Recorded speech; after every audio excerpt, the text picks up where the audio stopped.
crony. They lend sweet. They lend it to cronies and all the rest of it. And isn't there a problem that maybe a lot of that money just gets into unproductive? It goes into consumption, and the next thing you know, you've got inflation. If it goes into productive assets, perfect. How do you enforce the discipline? That is my question.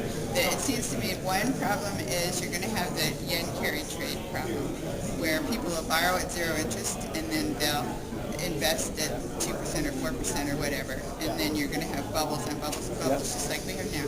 So somehow you have to put a limit on what you can borrow this money for, but I don't know if that can be done.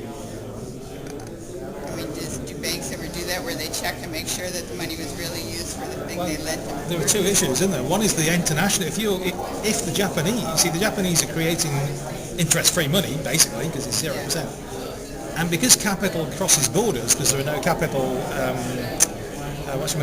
controls that there used to be, so that's one issue. The other one is, how do you actually stop that money getting into inflating the economy?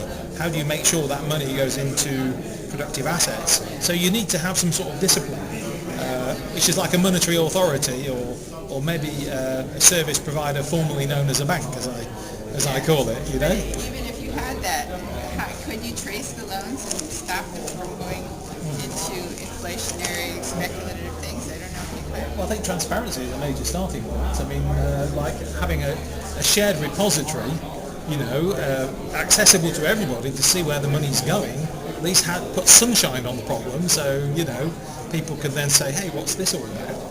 That's